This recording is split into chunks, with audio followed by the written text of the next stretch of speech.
Kia ora tātou, no mai haere mai. Welcome everybody to this webinar for the minimum standards of the Sport Integrity Code. I was going to say a beautiful Wednesday evening to be jumping online. Just had a hailstorm at my house, so hope everybody else is enjoying some sunshine. Do appreciate your time because I know it is the rundown to Christmas, and a lot of people are looking forward to spending some time on the beach with family, perhaps having a barbecue and a cold drink as well. We'll get underway and kick things off. In terms of, we'll do a karakia shortly with Tony, but in terms of introductions, my name is Danny Morrison. I'm the National Integrity Manager for the Sport Integrity Commission, Te Kahuranui. My role and my team's role is to engage with the sport and recreation sector and assist them on their journey to either adopting the Integrity Code, understanding more about it, or at least aligning some of their policies and processes with the Sport Integrity Code.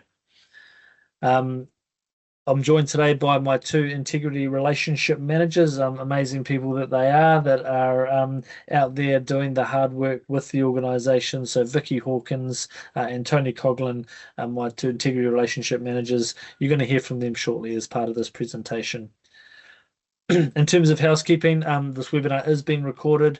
We recorded last Thursday's webinar as well. We'll sort of put together a bit of a mashup on those recordings, and we'll make them available via our YouTube channel and our social media channels as well.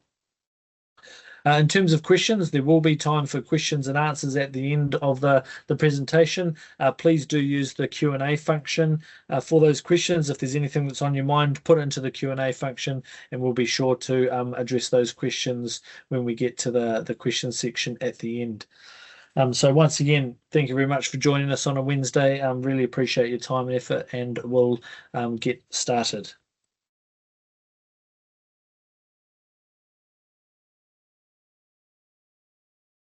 Tēnā rā tātou katoa. Nau mai, haere mai ki runa o tēnei kia ora. Good evening, everyone. Welcome. Thank you for joining us for this hui.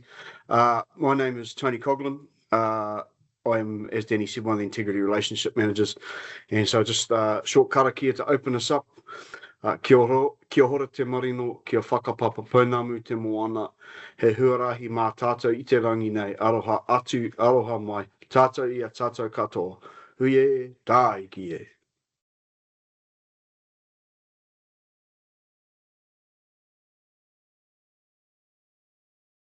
Kia ora, TC. Thank you very much for that. Right, so let's get into it, guys. Just in terms of a brief overview, what is the Integrity Code?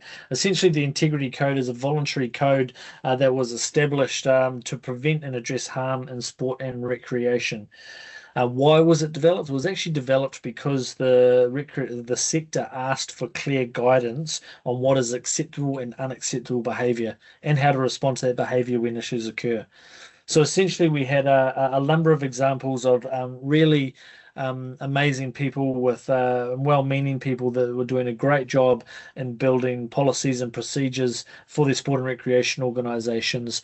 But there wasn't a lot of consistency in the sector, and people weren't exactly sure on how far they should be going in order to prevent harm in sport and recreation. So the Integrity Code was established. The Sport Integrity Commission was also established to manage this process. What are the minimum standards? Well, essentially what the minimum standards are is 6 regulations or 6 sets of regulations that help you provide really strong participant protection and integrity standards for your organisation. We're going to go through each of these standards one by one today, and we're going to go into a bit more detail. The key thing to note about these standards is when you formally adopt the Integrity Code, if in fact that is what your organisation is going to do, then you do have a bit of time to establish that, put those processes in place. Minimum standards 5 and 6 on the right-hand side there, those minimum standards become active on the day that you formally adopt the integrity code. When we go over minimum standards 5 and 6, that'll make a little bit more sense as in terms of what they stand for. But minimum standards 1, 2, 3, and 4, you will have 12 months to get those or to be compliant with those 4 minimum standards from the day that you formally adopt the integrity code. So once again, we're going to go through what all that means bit by bit, and you'll hear from both Tony, Vicky, and myself as we progress through these. Again, anything that sort of comes to mind that you want to question, please put those into the Q&A section, and we'll do our very best to address those questions at the end, if not before. So, minimum standard number 1. Minimum standard number 1 is prohibit behaviours that are a threat to integrity. So what that means is basically you need to have a policy that defines and prohibits the behaviours that are a threat to integrity. What are those behaviours? If you see the green box on the right-hand side there, these are the behaviours that the Integrity Code specifies to be a key threat to integrity. So abuse and harm to tamariki, rangatahi, and adults at risk, competition manipulation, fraud, deception, corruption, anti-doping, of course, bullying, violence, abuse, sexual misconduct, racism and discrimination, and then also failure by an organisation to take reasonable measures to prevent those threats. When you have, most organisations have some sort of policy in place. They either have a code of conduct or terms of membership or something along those lines, and quite often they're written very well, but in the positive, and they don't always explicitly prohibit those behaviours on the right-hand side. So the key to this is to prohibit those behaviours. You can't always prevent them 100%, well aware of that. But you do need to prohibit them and then forbid those behaviors in those organizations and within your organization. As part of that policy process, you need to make it a breach of your policy if a person either engages or attempts to engage in any of these behaviors. And that's a key part of that. Attempting to engage in those behaviors is also prohibited. And then the final point down there on the left, number 4, and you'll hear this reflected throughout this presentation, is let your members know how to raise a concern. There's going to be a consistent theme around communication and being absolutely clear to your members that they are bound by the code and they do have some responsibilities and also some avenues to make a complaint. So in terms of the requirements to meet minimum standard 1, obviously those prohibited behaviours, policies and guidelines, those are the key things, and that's the best starting point. A communication strategy, ensuring that all of your people are aware of those prohibited behaviors, is absolutely crucial in ensuring that this is brought to life really effectively. We need to have a clear reporting mechanism for complaints if somebody has broken any of those rules or breached the code. And then as part of that, and we're going to go into more detail in minimum standard number 3, a dispute resolution and disciplinary policy that allows you to address any breaches of that minimum standard. Now, throughout this little presentation and part of the Commission's kaupapa is to make sure that we have a range of resources available to help you meet each of these minimum standards. So if you adopt the code, we're not going to give you a secondary legislation and then leave you to it and expect organisations to just make stuff up. The Commission has established a range of resources to support organisations through each step of the adoption and compliance process.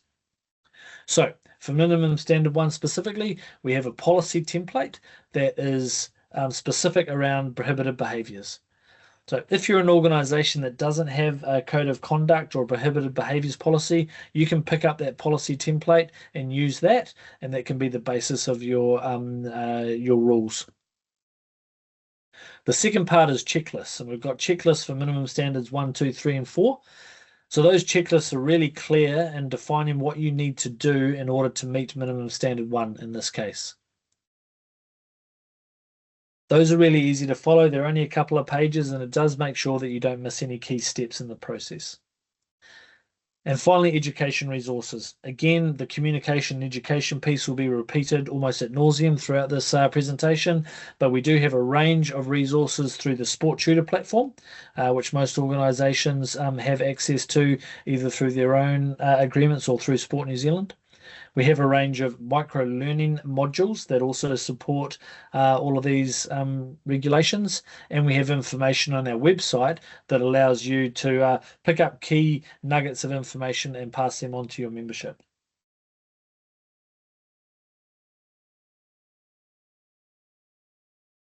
So that was minimum standard 1. Bit of overview. Minimum standard 2. Minimum standard 2 is proactively safeguard children, young people, and adults at risk.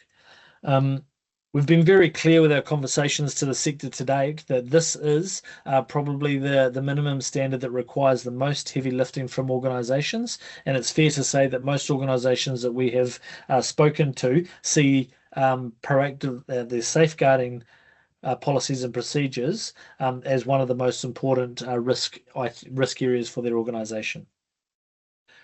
So how do we meet minimum standard 2? What we need to do is have both a safeguarding policy and also a child protection policy. Now, these quite often get confused. People have a child protection policy when it's really a safeguarding policy and vice versa. So the difference is a safeguarding policy is all the policy and the procedures and the initiatives that you have in place to protect children, young people, and adults at risk.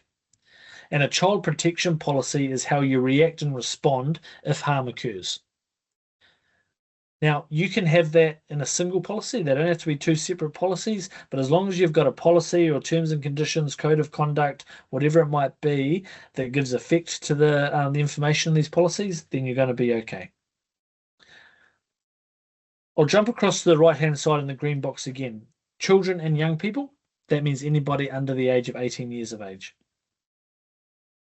Adults at risk means any adult 18 or over that either needs care or support or cannot remove or protect themselves from harm. And a specified person, and we're going to talk about specified people in a couple of instances, means a person who has regular or overnight contact with young people and or adults at risk without a parent or a guardian present. And I think most people within their sport and recreation organisations can think of the sort of people that do have regular contact or go on overnight stays with children, young people, and adults at risk. It becomes fairly clear to most organisations who those specified people are. It's important that you realise what a specified person is because that applies on a number of instances within minimum standard 2. So the first part, if I go to point 2 on the left-hand side, is to complete adequate safety checks for all of those specified persons. So that means a police vet or a Ministry of Justice check, and that needs to happen at least every 3 years. That is the minimum standard. I think one thing I didn't quite touch on at the start of this presentation, which is important, is that what we've actually established are 6 minimum standards. They're not necessarily best practice in all instances, but what they are is a really good starting point, and it will create consistency across the sport and recreation sector. We do encourage people to go well beyond minimum standards within any opportunity. What that might mean, and a lot of organisations are already in this space, is that adequate safety checks are completed every year instead of every 3 years, for example. So the minimum standard is at least every 3 years. We do encourage people to do police vets or safety checks every year on their specified persons. It's important that you appoint a safeguarding lead as part of minimum standard 2 at national and or regional level to oversee the implementation of all of these processes in minimum standard 2. There's a lot in there when we go into more detail, but having that person actually in charge of this process is absolutely crucial in bringing it to life. And as part of that, we require all of those specified persons to complete safeguarding education on an annual basis.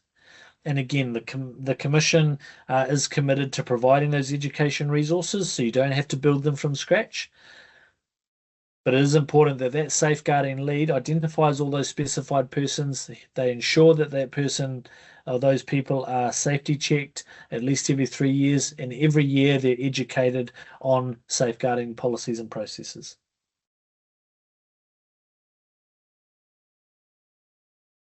So the requirements to meet minimum standard 2, as we touched on, are safeguarding and child protection policies are crucial. We need to get those safety checks done on specified persons every 3 years. appoint a safeguarding lead. And then the next part is really crucial, and again, it's about specify and communicate the safe practices for the high risk areas in your organization. I'm going to touch on that a little bit more on the next slide, but those high risk areas are really important. Provide ongoing education for those specified persons annually, and provide a clear mechanism for complaints. Again, a lot of this is around communication and education. Communication and education is a key part of making sure that minimum standard 2 is effective in your organization. So in terms of resources to support minimum standard 2, there are quite a lot. Okay, so the policy templates exist. So we have both a safeguarding policy and a child protection policy available. They're two separate documents within our resources. They can be combined if that's your preference, but as long as those policies are in place and they specify what measures you're going to put in place to safeguard children and then how you're going to respond if harm does occur. Again, a checklist similar to minimum standard 1, which ensures that you tick off all the boxes that are going to allow you to meet those minimum standards and be compliant with the code. And then the guides. We've got a lot of guides, which goes a little bit beyond education here. They're not necessarily just education modules, but those guides give you some really great information on those high risk areas. So high risk areas in this instance are things like travel and transport between specified persons and kids, overnight stays, in particular with children, young people, and adults at risk, images and social media sharing, very topical at the moment, of course, and even basic things like changing rooms, which most sport and recreation organisations have some sort of access to. Some really good advice in those guides, which might be the starting point for most organisations in getting some information to parents, to athletes or participants, and of course to their specified persons. The education resources around minimum standard 2 are extensive. The establishment team that did a lot of work leading up to when the commission became live, did a lot of work in the education space. They provided a lot of resources, in particular on Sport Tutor. Okay, so the e-learning modules, and then we have micro-learning modules that are available on our website and also via Sport Tutor as well. From an education perspective, it's fair to say that this will be an ongoing evolution. We're going to continue to build more education opportunities, more resources, as we get feedback from the sector around what is most valuable and what formats are going to be most valuable for their organisations. So again, the Commission is committed to ensuring that there's enough resources in place so that any organisation who wants to adopt the Integrity Code can pick up policies, checklists, guidelines, and education and be compliant with the minimum standards without having to spend a lot of money on development or any of those sort of resources.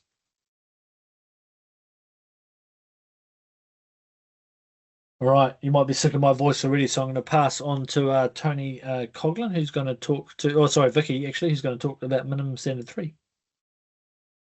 Thanks, Danny. Hello, everyone. I will be talking about minimum standard 3.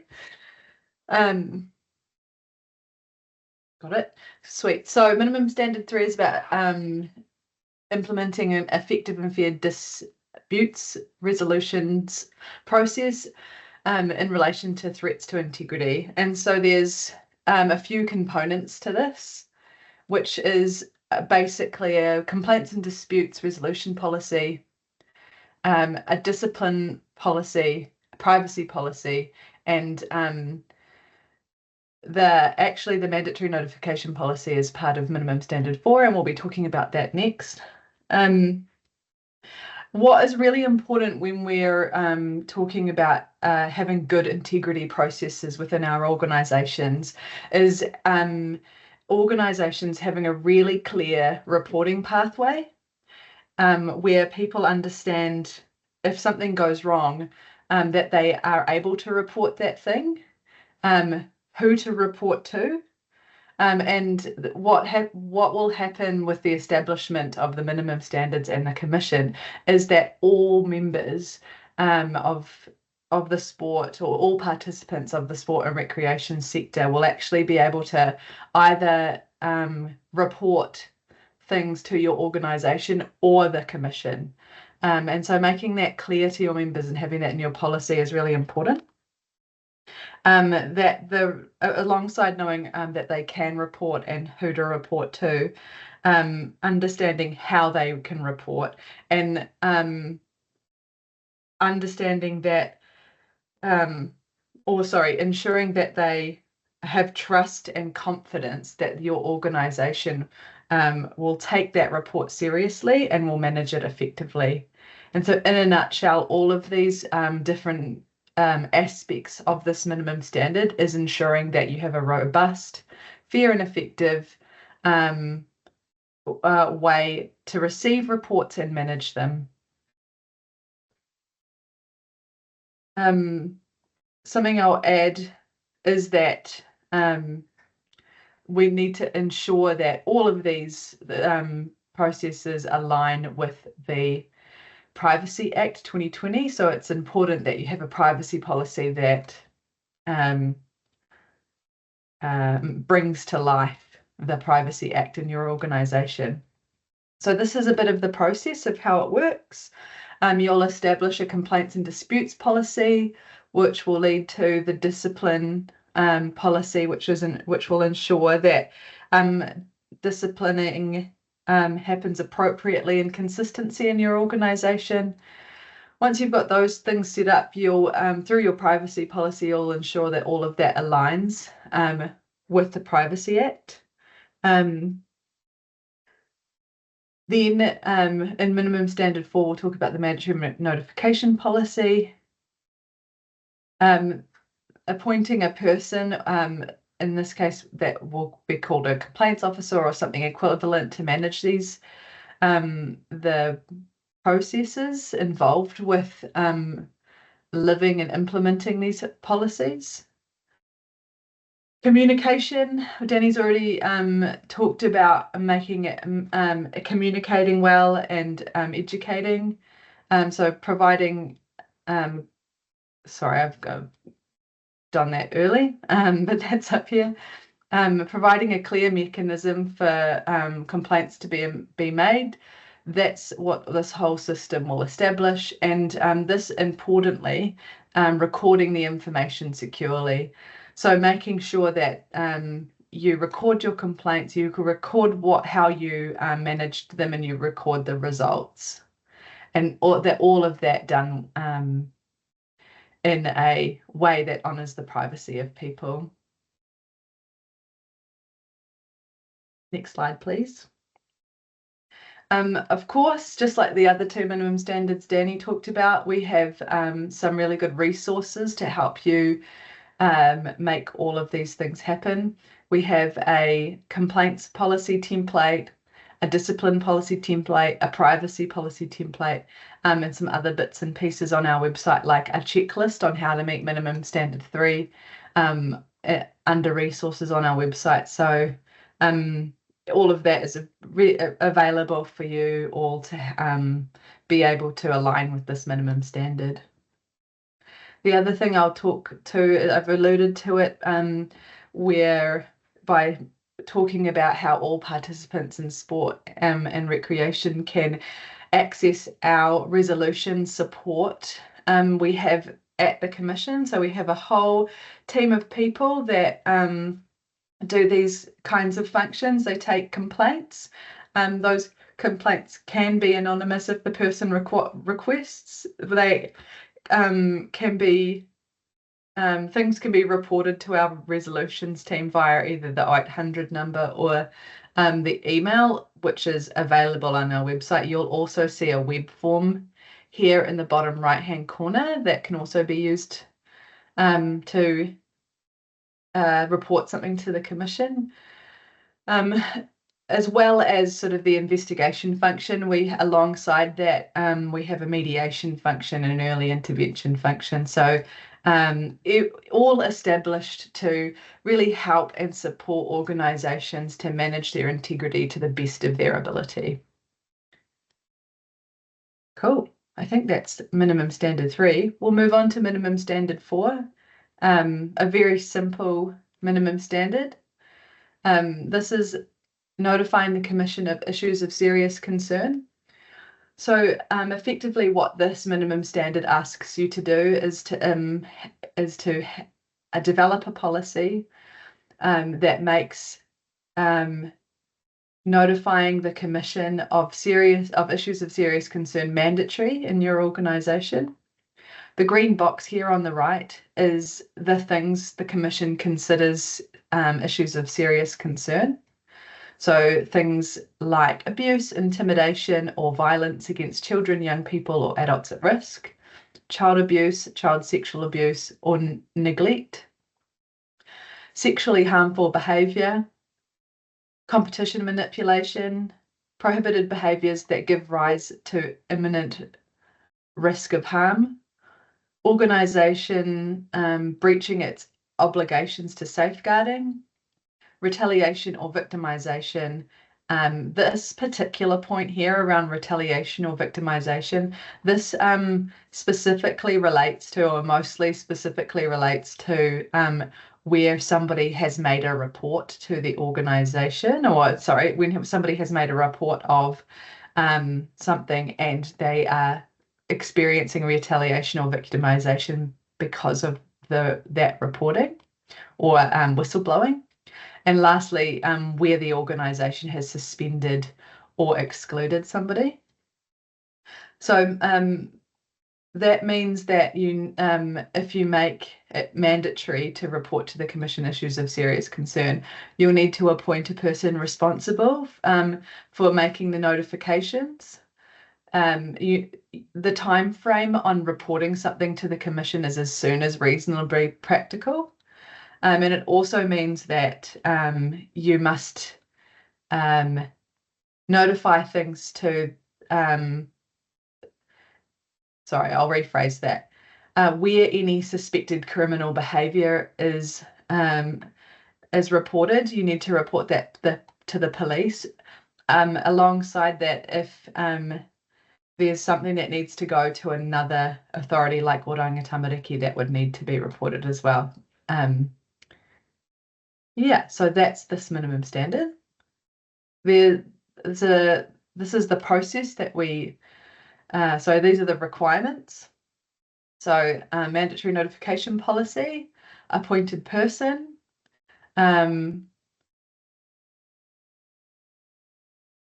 notifying as soon as reasonably practical, keeping a record of the notifications, and ensuring that, and this is the communication piece again, ensuring that everyone is aware of the mandatory notification policy. So relatively simple requirements for this minimum standard. Next slide, please. And of course, we have, again, some resources to help you implement this minimum standard. One being the checklist for minimum standard 4, which gives you a lovely bunch of boxes to tick to, and describes how an organisation can meet the requirements. And also we have a policy template. So we have a mandatory reporting template, mandatory reporting policy template for you all to use. And those policy templates, they literally say place your logo here. So they're really meant to make it as easy as possible for organisations to implement the policies required. And I think that is the finish of minimum standard 4. And now I'm going to pass over to Tony, TC, to do minimum standard 5 and 6.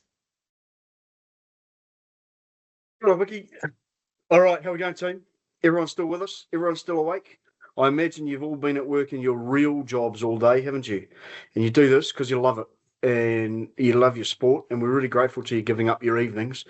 So I'll rattle through this as quickly yet thoroughly as possible. And 4 down, 2 to go. We're nearly there, team. Stay with us. Please don't forget, up the top in the Q&A, chuck any questions in there. We can answer them as we go, or we can answer them at the end. And also, we're all sitting here with our cameras off. I feel like I'm back teaching in COVID. So feel free to, there's a reaction button up there. So if you want to chuck me a laughy face at what I'm doing, or a thumbs up or something, feel free to do so. All right, here we go. Thank you very much, team. Yes, we have customers. Woo, woo. Great effort. Thank you, team. All right. Minimum standard 5 is pretty simple. It is cooperate with the Commission in relation to dispute resolutions, investigations, and monitoring activities. Frankly, pretty much common sense. You're not going to engage with the integrity code, adopt the code, and then when the Commission says, hey, we need to look into something that's happened, can we see the minutes for that meeting? You go, no, get lost. So what we're asking is that you engage with us in good faith to resolve matters. Resolving matters, as Vicky said with minimum standard 3, we're keen to keep the small things small. But when it comes into our whare and we're supporting you with it, what we're asking is that you help us with it in good faith. For example, by providing information and documents, cooperating with an investigation, or at the very extreme end, a disciplinary panel process, by taking any remedial reaction that we require, by providing information, guidance, education about the integrity code, and providing information to the Commission for assessing compliance. Hope that all makes sense. It's reasonably self-explanatory. I can tell you that one of the things Sport Integrity Australia like about our stuff is that it's pretty much all written in plain English, not legalese. So hopefully they all make sense to you. Danny, can we flick to the next slide, please? So there's no process written there for minimum standard 5. It'll be a case by case, but basically, if we end up involved, you're agreeing to cooperate with us. So moving on to the last one, minimum standard 6, which is the communication piece. So the last thing that we want this being is a bunch of policies and codes of conduct and constitutions that get written by a board and by an SLT for a sport organisation and filed somewhere and forgotten about. This has to be alive. This has to be brought to life. And the only reason the integrity code will do any good is if it's actually keeping your participants safer on the playing fields, in the gyms, and the swimming pools, and all the other venues. So it's really crucial that you provide information to your members. Firstly, that they are bound. When you adopt the code, let your members know they are bound by the code. Lots of organisations are doing that through their re-registering process. If your sport is a seasonal sport and you have a registration window, or whether you're a sport that people just re-register on their anniversary, it doesn't matter too much. But letting people know when they re-register, that's a really good time to do it. By the way, our organisation has adopted the integrity code and you are bound by it. We're keen that it is not buried in the T's and C's, and we're also keen that when they see that's not the first time they are seeing it. You guys know your own participants, you know your own systems, and there are lots of ways of communicating with people. You know what works best for you. It might be EDMs, it might be emails, it might be social media, whatever works for you. It's probably different for different groups that you're communicating with. If you've got some analytics, that's fantastic. Do you know how many people have clicked on your Facebook post? Do you know how many times an attachment's been opened? So that stuff's all really helpful to you. We're not going to tell you how to do that. You guys know your own organisations and your own comms processes best. Almost everybody, perhaps even everybody, will have new or amended policies to meet the requirements of the code. So it's really important that you communicate to people. We have some new regulations. They do affect you. Minimum standard 1, prohibited behaviours, is a great example. So many organisations have got really beautiful codes of conduct, strengths-based. They talk about treating people with respect, but actually it doesn't say anywhere you can't do the bad stuff. And so lots of organisations are having to start at the very basic level with minimum standard 1. Here's all the stuff you cannot do. And if you do it, somebody will pull you up on it. So it's really important that they're aware of policies, but also that they're able to see them. For most organisations, that's via a website. I'd really encourage you not only to look at your own website, but you probably know it. Maybe ask one of your friends who doesn't know your organisation's website well to look at it with fresh eyes. How easy is it to find stuff like policies, like a code of conduct? If your kid came home from training and said, "Oh, Dad, the coach did blah blah, something yucky," how easy would it be for you to communicate that, to lay a complaint, to contact somebody? So it's good to get a fresh pair of eyes across your website if that's what you're using.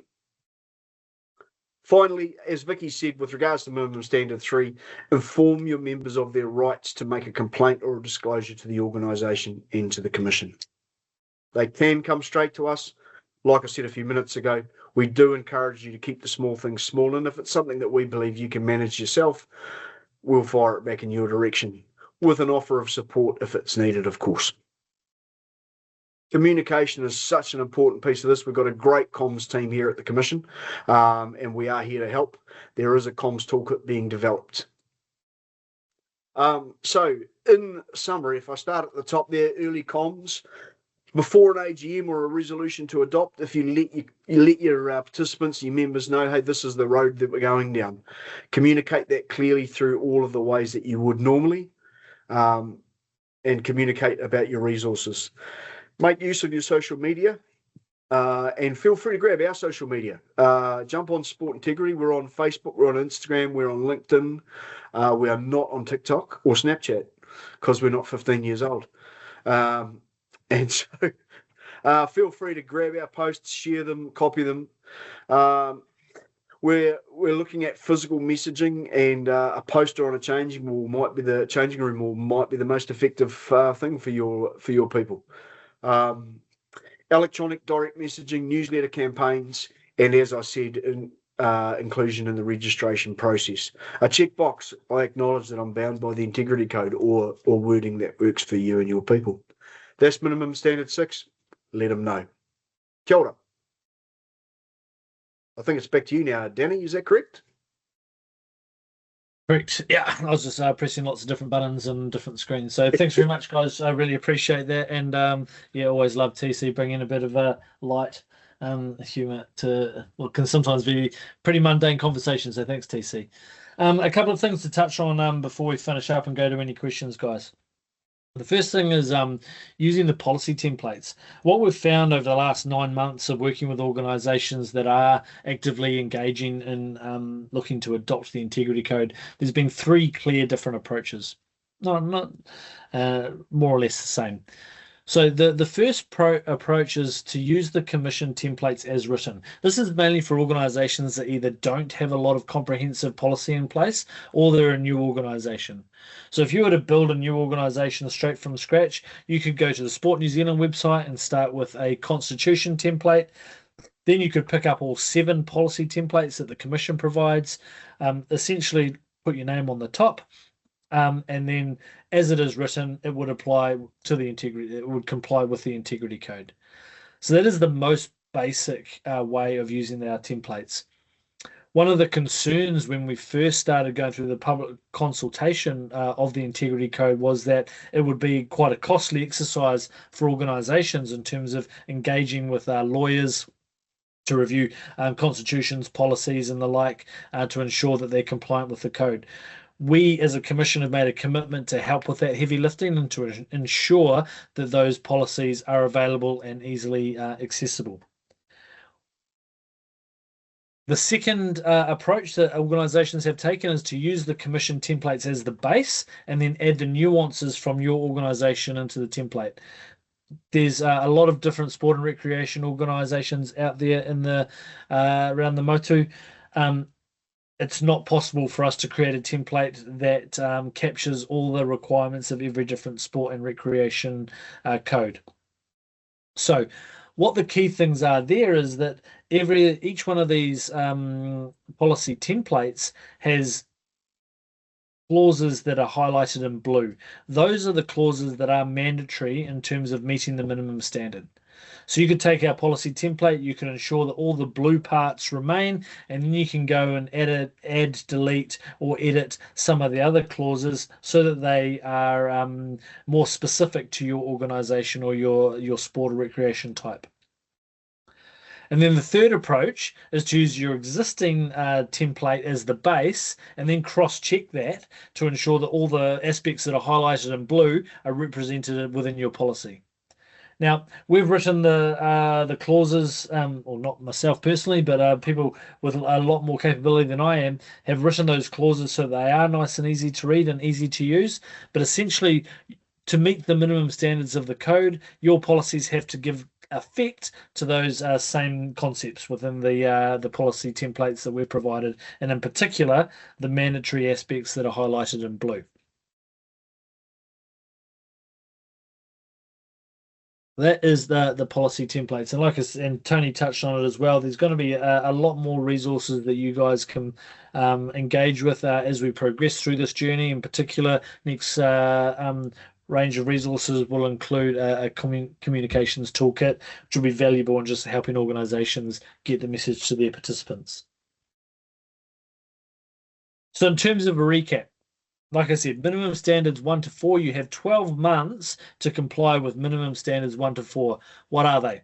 Right, minimum standard 1, a prohibited behaviours policy, and that goes alongside a comprehensive communications plan. Ensure that all of your participants know what is not allowed in terms of the behaviours that are a threat to integrity. Minimum standard 2, as we touched on, a little bit of heavy lifting involved for most organisations in this space.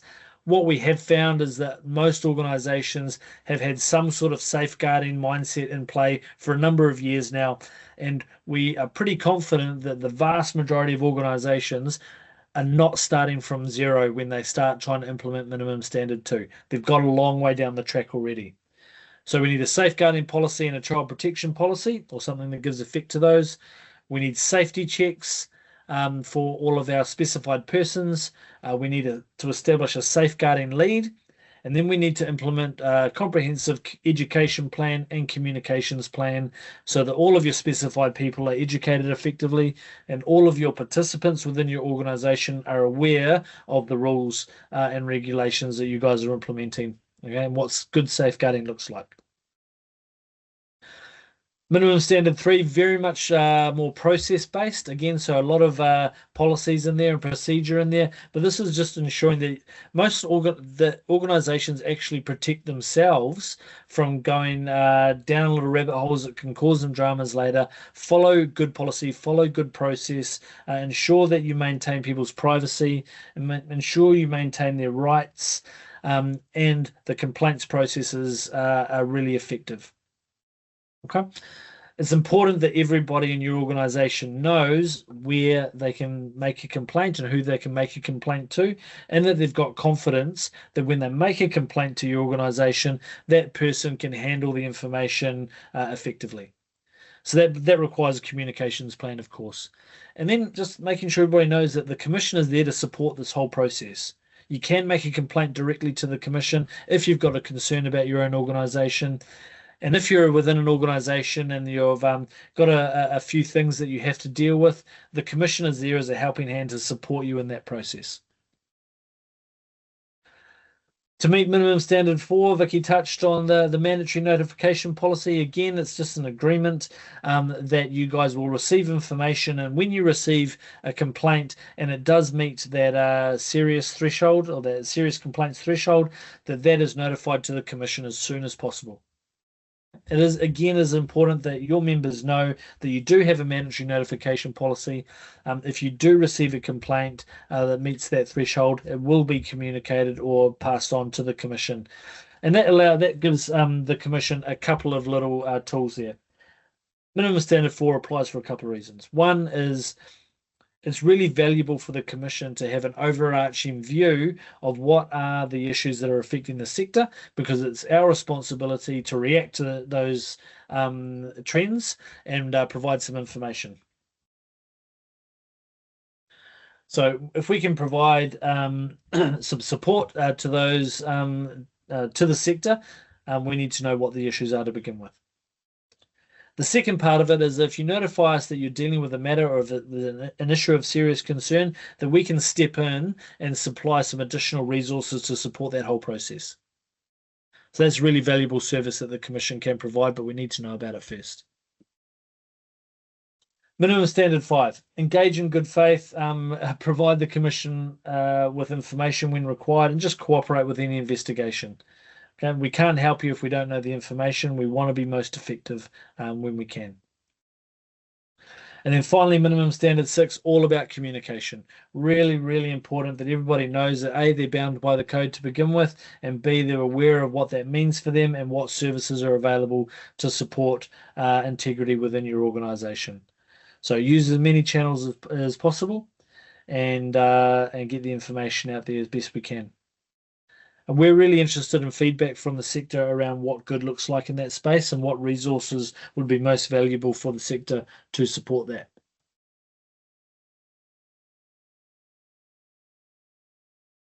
Resources.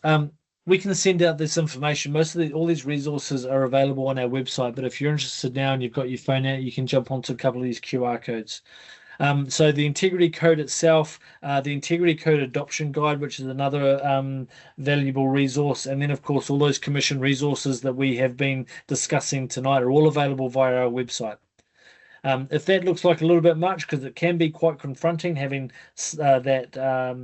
the sheer number of resources that are available, contact the Integrity Relationship team. So contact myself, Vicky, and Tony. You can get to us through integrity code at sportintegrity.nz, or there is the 0800 number there, and that will come through to our team. Leave a message if you have to, and we'll make sure we respond and provide as much support as we possibly can. Alrighty, questions. We'll go to the Q&A. We've got a question here. It says, what level of oversight for compliance will there be of organisations that adopt the code? Will it be like Sport New Zealand and the partnership management system? Constantly being consistent. Okay, cool. Thanks very much for the question. Hey, look, in terms of compliance, we're going to work with organisations before they adopt the code to ensure that they've got those key aspects in place, or at least a plan in place to ensure that they meet minimum standards. After you've adopted the code, of course, you've got that 12-month period. So we've got a range of self-assessment tools in development, which will allow you to go through those. We already have the checklists in play, but just allow you to assess that you have actually met all the key parts of the minimum standards so that you are compliant with the code itself. The Commission does have the ability to go through an audit process if we feel it's necessary, but quite frankly, the resources aren't available to go and audit every organisation and their clubs within their hierarchy to make sure that every clause of the integrity code is being complied with. So there is a self-assessment aspect to that. And quite frankly, when we do go through a process and we do find an area where an organisation is a little bit deficient, perhaps in one of the minimum standards, the response to that is to actually provide more support to that organisation to help them meet minimum standards. So that's the way I'll answer that question. I'll invite Tony, Vicky, if you guys have got any more comments to answer that question, feel free. I think you've nailed it, Danny. It is a high trust model, and we will work with those who've shown they need it and those who ask for it. But we're certainly, I come from an education background, and I sort of compare it to Aero. We're not Aero. We're not coming in there with a checkbox to say, are you doing this? Are you doing that? Excellent. Really appreciate the question, Adelina. We've timing-wise, we've done quite well. We've still got about 10 minutes if we need it. So there's another question there, Danny. Oh, there is. It's a reply to your so from Janine. Is there a cost to the integrity code implementation, i.e. commission annual fee for support and access?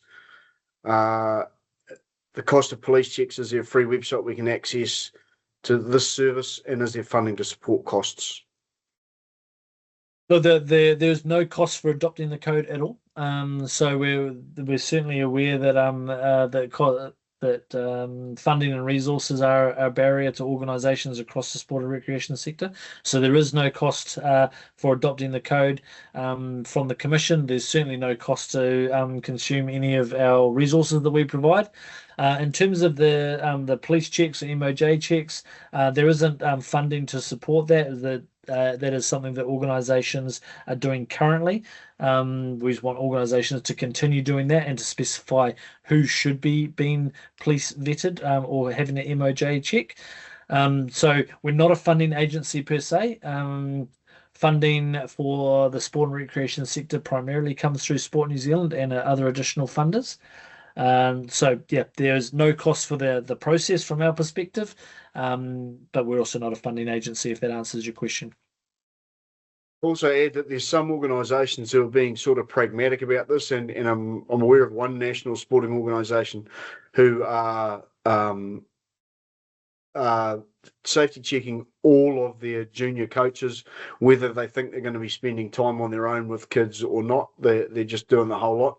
But one of the things that they are saying is that if the coach is something like a registered teacher, for example, they know that they've been police vetted, because you have to be to get your teacher registration. And the teacher registrations are publicly available on the Teaching Council website. So they're using that to say, okay, we know that you're police checked. It's a great question. Thanks, Janine. I love seeing all the little thumbs up, little reactions at the bottom when we're saying things people like. It's great. Haven't got any angry faces yet. Just if there's a final call for any questions, I guess one of the key messages that we're trying to get across as an integrity relationship team is the Sport Integrity Commission, by nature of our name, among other things, can be seen to be a very much a compliance-based function or an organisation. There's certainly no doubting the fact that we do have an investigative function, we do have a regulatory function within the Commission. But certainly the integrity relationship team, myself, Tony and Vicky, and the other supporting teams within the Commission have been established to support the sector in increasing capability. Ultimately, what we're trying to do here is just make sport safer and fairer for our participants. And we've got a whole range of policies and regulations that support raising those minimum standards and bringing consistency to the sector. But our function, our team's function, and our other functions within the Commission are 100% geared to support the sector rather than be compliance-based. So I think if there's one message you guys can take away from this, is all of the resources, all of the support material are there to try and make your lives easier, make sport and recreation safer and fairer, and hopefully reduce any costs and burden that administrators are currently utilising to go and build their own policies and procedures, or in fact go and get legal advice to support that. So I hope that is something that you guys take away from this, that we are certainly here to help rather than be compliance based. Final call, and if there's no other questions, we'll get TC to close us off.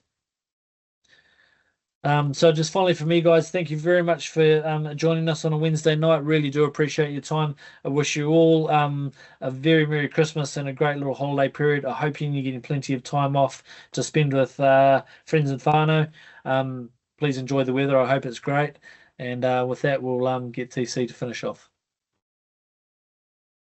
Well, Danny, and yep, same from me. Thanks everyone. We're so grateful to you for giving up your time to grow your understanding of this mahi. And yep, if there's anything that sort of comes up that you think of later, please do reach out to us and ask us for help. That's what we're here for.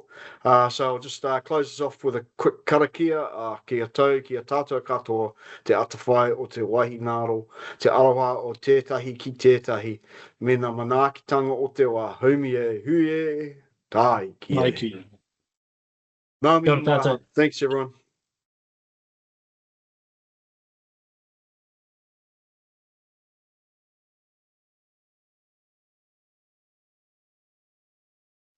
G'day, Danny. Calvin Eglinton here from Surf. How are you? Kia ora, Calvin. Kia ora. Hey, so are we correct that if we do this work at a national level, that then binds all of our 74 clubs across the country? Look, Kelvin, it does depend on your constitution. In the Surf Life Saving context, I think it actually does, because I am a member of Surf Life Saving New Zealand directly. There is a webinar that we did a couple of weeks ago that Nathan Hite was at on the constitutional requirements. I've got a video link to that, which I can send out, we'll be distributing shortly. Essentially, if you adopt the integrity code at national level, your constitution will determine who that binds, and every constitution is a little bit different. So it is important you get that part right, which is why we did that webinar first. And then if it requires your regions or your clubs to also adopt the integrity code in order to bind their members, then that's something you need to work through. But based on my knowledge of surf, then I think if you adopt the integrity code at national level, you will bind your members, which includes me. And me. And Tony as well. Yeah. So that would tell me that resource-wise, we have to be resourcing that down and through into our clubs and that as well, eh? So I think in terms of consistency, yeah, absolutely. I mean, a comprehensive complaints management process requires you to have the ability for somebody at club level to make a complaint to their club or to the national body. And so, yes, I think the resources will need to be filtered down through your hierarchy effectively, and ensure that everybody is aware of their responsibilities. But in terms of binding somebody to the code itself, by adopting at national level, Surf Life Saving New Zealand would be binding all of their participants.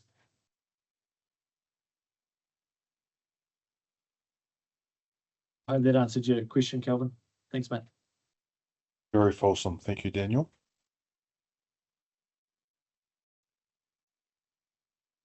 I would add that in terms of resourcing, it's not hugely demanding to bind all the way down, but it does have the potential, if you end up in a situation that requires a massive investigation, if you've got the resources of the commission supporting you because you're code adopted, it has got the potential to save you a huge amount of money.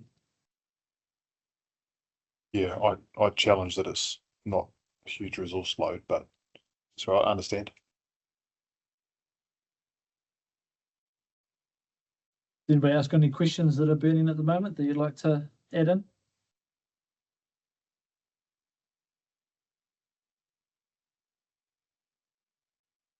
Final call, 10 seconds.